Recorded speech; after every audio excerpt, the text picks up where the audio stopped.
Okay, hi Martha, how are you? Welcome to the Hi, show. Douglas. Thank you. Nice to have you here. As we were just talking about, we were talking about presenting the author and trying to make your book as exciting as possible for people, but the theory was that if they like you, that they will pick up your book. So that's what we're trying to do. And so far, we're doing well. Okay. I think we're going to be all right. So Okay. it says here that you are a native of New Mexico. Where in New Mexico? Well, I've lived several places. I live in Santa Fe now, Santa Okay, Fe, New Mexico, northern New Mexico. Yeah. okay. So It's a I would. place that I want to get to this summer, actually, Oh, oh, good. because I have Yeah. spent very little time there. I've only driven through it on the way to Las Vegas from the East Coast. And so we went through Albuquerque, and but I've never really gotten further south than that. So I definitely want to spend some more time. It looks absolutely beautiful there. Well, it sure has a lot of variety. That's the thing. And so often people think, they just think of Santa Fe or Albuquerque, and there's just so much variety, like many states, but there's a lot of variety. And it's a very beautiful sort of desert, but it's not like Nevada. I mean, Nevada is bleak. New Mexico seems to have a lot more color. Right. And those mountains, you just can't beat the mountains. And then um we have a very big range of elevation too. So that plays into it. So it says, according to your bio, this is your first book. Is it your first written piece or your first published book? It's my first published book. And I was a writer I have been writing for a long time, but my first love was short story. You just tell the story. You get it, you have a story to tell. You have a story to tell, and the short story, that gives you the opportunity to get in and get out and tell a story. But Blind Eye is my novel is by no means the first thing I wrote, but it was the first thing I did publish. Okay. What have you been doing with your life prior to publishing Blind Eye? Well, I spent my career and people find this, they first hear it and they, want to walk off as a tax accountant. I was a CPA. Okay. I did international tax work, and my husband and I um, kind of had wanderlust, and we lived a lot of different places. So having that kind of background, career, I could always find a job.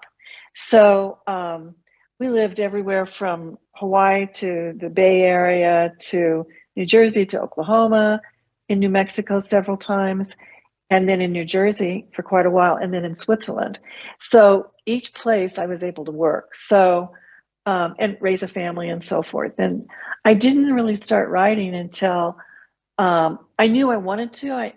I knew I was missing something, to be in that field, being, accounting, and then my degree was in mathematics. So I was really missing something I felt in the humanities. I went back to school, took forever to go to school because I loved it. And then I started writing. So it was a long, lead up to really uh, finding that desire to write and learning that that's what I really wanted to do. I came home one day I was working and doing expatriate taxation, and I came home one day and I said to my husband, I really hate this stuff, and he said, well, don't do it anymore. So that's when I really got busy. Well, it sounds like you switched from left brain dominant to right brain. Yeah, I think so. And I really don't think my other brain um, was where I needed to be, but it paid the It bills, paid the bills. Well, yeah. that's a So yeah, very yeah, sort of a common scenario with artists, with writers, musicians, actors. They always have to do something else right, until right. their craft pays the bills, which is not an easy task. Yeah, and I had this professor once when we moved back to New Mexico, and I took some classes at New Mexico State. Really a gifted teacher, and I was much older than most of the people in the Masters of Fine Arts program I was taking a class in, and he said to them, "You know what? Just having a work life that is a barista at a coffee shop is not going to give you what you need to be able to be a novelist. You need to have a life. You need to go out and do other things." And I thought that was the one advantage I had with all these young people in this class, because as an accountant, I met some really interesting people. So anyway, it worked out. It was more traditional for people to like get one job, stay there for 25, Yeah. 30 years, get the gold watch, and then retire. And Right, and these right, days, when I've interviewed people who are in the 20 to 40-year-old range, they've had right. they've had 10, 15 jobs already, Yes. you And it's know? perfectly And okay. it's perfectly okay. Their Yeah. parents aren't like worried, oh my gosh, what's going to become of them? Right. And they also don't have the pension behind them, or not only do they not have the gold watch, they don't have, that pension plan behind them. So it's different. The internet has opened up a whole realm of new occupations for people. And I suppose the downside is, like you said, the pension. You don't get the benefits that you Right. would working for a company or a corporation, but you do get more freedom. You're not Right. stuck Right. 9 to 5. You don't have to commute. You don't have to sit in an office in the same chair for 20 years. you I know, think you're talking about my early life. Yes, well, it that's was a right. lot of people's lives, and Yeah.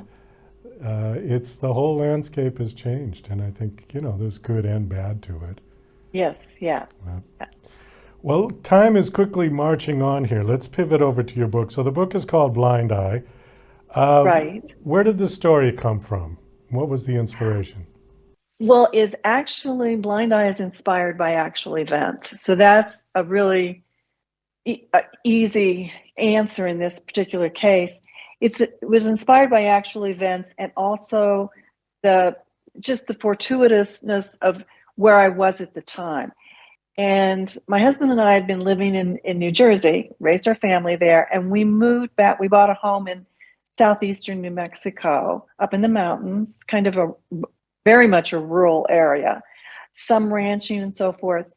And when we moved back, there was a case that had just it was a year old, and it was the story of a boy, a 14-year-old boy who had murdered his family, and it hit the news and so forth. But it was very much still, the saying, it was in the air. People talked about it all the time. The priest, at the little Catholic church in La Luz where we lived, talked about it. You know, and I came to know people who had known the family of the boy. And it just became something, it was a compelling story. And I was actively really involved in my career of writing and so forth. And I decided that I wanted to try and write this story. It took me forever. It took me, I started thinking about writing the story, thinking about, and then doing research. And then I knew the area very well. And it really from the day I first started thinking about it until the day it was published, there was 10 years. And I didn't work on it for 10 years, but I was always thinking about the story. So, when something's inspired by actual events, it's a blessing, and then also, it's a curse. And I had a hard time figuring out how to tell the story, because it is not a murder mystery. It's not a mystery, period, and it's not a story of the murder. But it, as a New Mexican and born in New Mexico and so forth, and then gone for a long time and coming back, I had never lived in a rural area. I had lived in Albuquerque, I had lived in Las Cruces, and before this, and it was very different. It was like being in a completely different universe because it was so rural and people were so isolated, and yet it was a small town. You know, it was culturally different for me, and that's what I wanted to dig into when I wrote this story, when I finally wrote the version that got published. So this is not a fiction. It is fiction. It It is. is I fiction. changed everything. Well, I didn't change everything. That's not true at all. Um, it's thinly fictional. It's the story. If the boy who committed the murders were to read my novel, he would recognize himself absolutely. But I fictionalized it, changed dates, changed names. What I didn't change was locations. Um, but in the actual case, the boy went to trial, and he was 14-year-old. And by the time he went to trial, he was 16, and it became public records. So when I became interested in it, one of the first things I did was I started with newspaper stories and so forth. But then I went to the Lincoln County Courthouse, and that's where all the records were kept, and everything's public after a trial like that. And that's how I started researching the story. I didn't want to interview anybody. I didn't want to meet anybody, although I ended up knowing some of the people that had been his school teachers and so forth. So it was a story that I just felt it was. I always start with story. If I don't have a story that I can start talking to somebody about it, and then they are interested in it, then it's not worth telling. So this was, I thought, a compelling story. Okay, so does the book read like a murder mystery or like a documentary? Neither. It Neither. reads really like literary fiction. I do some different things in it. It has two timelines. It has the timeline of when a deputy is called out to the ranch where this family had been working as not a ranch hand, but he was the foreman of a ranch, and they've gone missing. And the owner of the ranch um, calls the sheriff's department, and he wants the sheriff to come out, but a deputy comes out. And so there is one timeline that is from the time the deputy gets the call and goes out to the ranch house and then searches for the boy, because it becomes clear that it is the 14-year-old boy that they need to get a hold of and find out if he committed these murders. So that timeline covers 24 hours. And then there's another timeline that dovetails, that goes back, and through many points of view, the community and the family and so forth tell the story of this boy from the time he's a toddler. And so those two stories converge. And I mean, you would pick up the book, and in the first pages, you would know that there had been a murder, and you would probably guess, most people who read the book don't have any question in that it's the missing 14-year-old boy, but some could. And then those two stories converge, and then the novel ends with the boy going to trial. Okay. So I think of it as, it's definitely not a mystery. I had a bookstore here in Santa Fe, and they wanted to shelf the book with mystery. And if anybody wants to put my book on their shelves, I'm grateful. But I knew it didn't belong in mysteries. It would disappoint someone. Okay. So. Well, we're just about out of time, so I think that's a good spot to stop. The book is called Blind Eye. The author is Martha Burns. Has the book been released? It has, and it's odd that I'm going back to, do publicity now, but some things happened in my life, and I've gone back and done. Yes, it was released in 2022. Oh, okay, so it's been out for a few. Since then, I've published another novel right behind it, but yeah, it has been released. Okay, last question. Do you have a website that you want to give out? I do. I'd love to. It's Martha Burns Writes and .com.